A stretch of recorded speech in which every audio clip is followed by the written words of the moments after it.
મને અનુભૂતિ શબ્દ બહુ જ ગમે છે.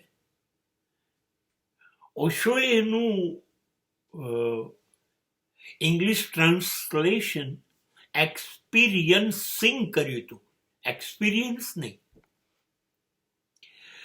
જે લાગણી આપણી અંદર ઉદ્ભવે, એ દુઃખ, પીડા, વેદના, હર્ષ, ઉલ્લાસ, આનંદ, મિલન, વિરહ, કોઈ પણ, એ આપણને માત્ર ખબર પડે અને એ કેટલી થઈ છે, કેવીક છે, એ કોઈ કહેવાનું શરૂ કરે તો 90%, 95% ચૂકી જવાય. કેવી રીતે કહેશો? પ્રથમ પ્રેમ વખતે ઉદ્ભવેલી લાગણીઓનું વર્ણન કેવી રીતે કહેશો કે મને આટલો પ્રેમ થયો, મને આટલી ખુશી, મને આટલો આનંદ થયો?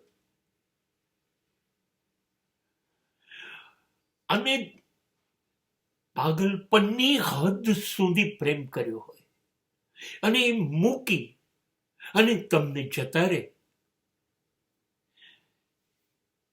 તો જે વિરહની પીડા એ કેટલી છે, એ તો જે અનુભવે એને ખબર પડે.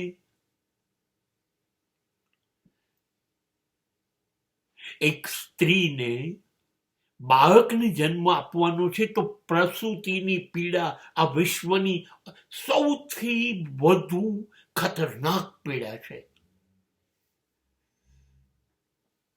કેમ કે પીડા ભોગવતી વખતે સ્ત્રીના મૃત્યુની શક્યતાઓ પણ છે. હવે પ્રસૂતિની પીડા કેટલી છે, એ કેવી છે, એનું વર્ણન કેવી રીતે કરી શકે એ સ્ત્રી? અને થોડીક મિનિટો પછી એની પાસે એક સંતાનનો જન્મ થાય તો એ ખુશાલીની અનુભૂતિ એ કેવી રીતે કરી શકશે? સ્ત્રી માટેનું સ્વર્ગ આ પૃથ્વી ઉપર એ છે કે સ્ત્રીમાંથી એ માતા બને. હવે આ ખુશી એ કેવી રીતે રજૂ કરશે?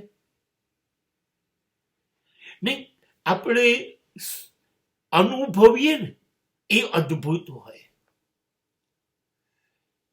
કહી નથી શકાતું.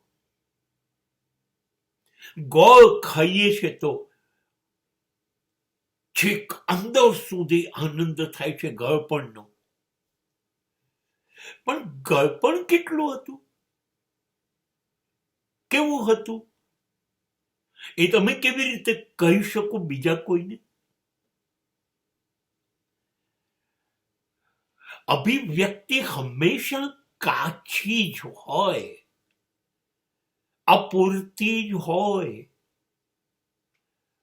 એ કહી જ ન શકે.